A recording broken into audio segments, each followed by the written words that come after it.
আসসালামু আলাইকুম বন্ধুরা। এই তো দেখো আমি ঘরোয়াভাবে রান্না নিয়ে আবারও হাজির হয়ে গেলাম তোমাদের মাঝে।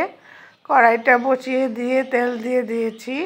এর মধ্যে আমি রসুন পেঁয়াজ কুচি দিয়ে দিব। দেখো এগুলোকে দিয়ে ভালো করে নাড়াচাড়া করে পেঁয়াজটাকে আমি ভালো কড়া করে ভেজে নেব। তো আমি একটু নাড়াচাড়া দিচ্ছি একটু পর পর। আরেকটা কথা হলো কি জানো, এখন আমি কি রান্না করব বলতে পারছো? আমি লতি রান্না করব চিংড়ি মাছ দিয়ে। এই জন্য আমি পেঁয়াজটাকে কড়া করে ভেজে নিলাম। এর মধ্যে হলুদ মরিচ একটু ধনিয়া স্বাদ মতো লবণ দিয়ে একটু আদা বাটা দিয়ে এটাকে আমি ভালো করে নেড়ে নেব। নেড়ে কষিয়ে তারপর আমি এর মধ্যে চিংড়ি মাছগুলো দিব। এই তো আমি একটু পানি দিয়ে এটাকে কষিয়ে নিয়েছি। এর মধ্যে কি করব, আমি এখন চিংড়ি মাছগুলো দিয়ে দিব। চিংড়ি মাছটা দিয়ে এটা ভালো করে নেড়ে কষিয়ে নেব। এই তো চিংড়ি মাছটা দিলাম, দিয়ে এটাকে আমি এখন ভালো করে কষিয়ে নিয়েছি।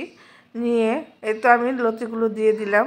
লতিগুলো দিয়ে ঢাকনা দিয়ে ঢেকে একটু 10 মিনিট বা 5 মিনিট পর পর উঠিয়ে ভালো করে নাড়া দিতে দিয়ে দেব। আবার ঢাকনা দিয়ে ঢেকে দেব। এভাবে 5 মিনিট পর এখন আবার খুলে ভালো করে দেখে নেব লতিটা সিদ্ধ হয়েছে কি না। এই তো আমার লতিটা ম্যাক্সিমাম 90%ই হয়ে গেছে, আর একটু হলেই হয়ে যাবে। তো এই তো আস্তে ধীরে আমার লতিটাও কমপ্লিট হয়ে গেছে। কাঁচামরিচগুলো দিয়ে দিলাম। এখন এটাকে আস্তে আস্তে আর একটু ভাজা ভাজা করে নেব কাঁচামরিচটি দিয়ে। কাঁচামরিচটি একটু কাঁচকারা থাকবে। এইভাবেই তৈরি করে ফেললাম আমার আজকের চিংড়ি লতি।